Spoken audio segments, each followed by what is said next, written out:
now in the East Room of the White House, I will be hosting a reception honoring the memory of a man who played a truly historic role in expanding the freedom we enjoy in America. Martin Luther King Jr. was born into a world where bigotry and racism still held sway. Before he died, he had touched the conscience of a nation and had contributed immeasurably to the human rights of Black Americans. He was a man of character and a man of courage. Early in his life, Martin Luther King learned the meaning of discrimination. He and his father, a distinguished minister in a large Baptist church, went to a shoe store and were told that they would have to go to the back of the store. To his credit, the father took his son and walked out, vowing as he went to fight against such discrimination and racism. As Martin Luther King grew older, he followed in his father's example and earned a college degree and was ordained into the ministry. Racism was still widespread in the world in those days. In this country, which served in so many ways as an example of liberty, racial discrimination remained a tragic taint. Injustice held Black Americans in a vice-like grip, making it harder for them to build a better life for themselves. Black Americans were forced into separate facilities and bused past nearby schools to be put into separate or segregated and sometimes inferior schools miles away. No matter how qualified for a job, they often knew they need not apply because of their skill rather than their skin color might determine who filled that position. Roughly 1/10 of our people were forced to endure humiliating and degrading conditions. One such rule in one city required all Blacks to sit in the back of a public bus. But one single human act of courage can change the world forever. A woman named Rosa Parks in 1955 refused to give up her spot and moved to the back of the bus. She was arrested.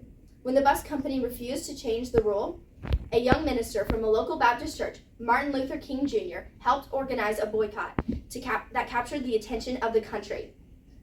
6 months later, the courts had ruled the segregation of public transportation to be unconstitutional. It was the first real test of Dr. King's nonviolent philosophy. He advocated nonviolence because he believed that with hard work and goodwill, people's hearts can be changed and progress can be made. Yet progress is not easy. In his book, Strength to Love, Dr. King wrote, "Nothing pains some people more than having to think." Well, during the years following the bus boycott, Dr. King, with tremendous courage and resourcefulness, got a lot of Americans thinking. He was instrumental in getting passage of legislation that provided federal protection for the crown jewel of American liberty, every American's right to vote. That legacy still lives.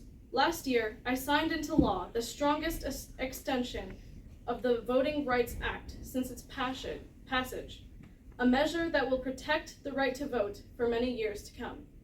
In 1964, Dr. King was awarded the Nobel Peace Prize, the youngest man to ever earn that high reward. Through his actions, his teachings, and his deep dedication to nonviolence, he opened the eyes of his fellow citizens. Civil rights legislation was passed, but perhaps even more important, he awakened the moral sense of an entire nation. He appealed to the good that is in our people.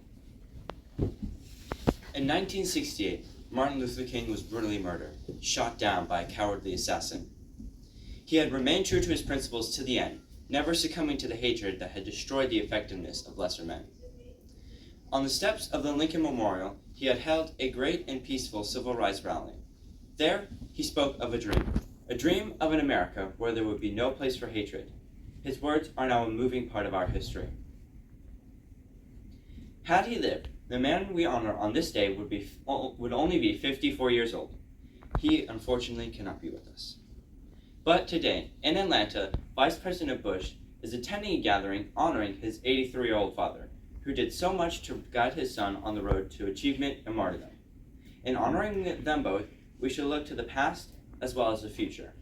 Yes, we should be proud of the progress we have made, but we must also accept the fact that even today, even after 15 years,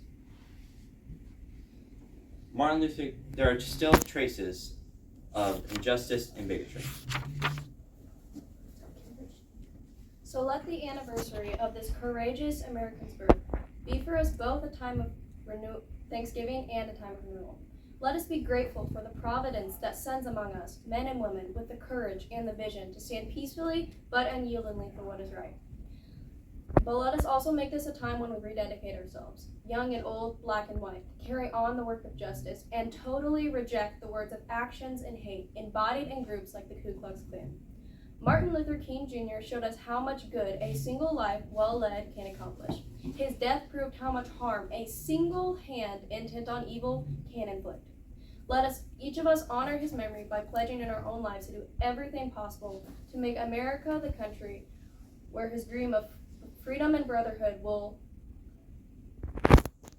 grow and flourish from sea to shining sea. If we do this, then his sacrifice will not have been in vain, and we will have helped to make America the country where his dream of freedom and brotherhood will grow and flourish from sea to We will help to make America the special place in our hearts we all know that it is. Thank you for listening. God bless you. Excellent.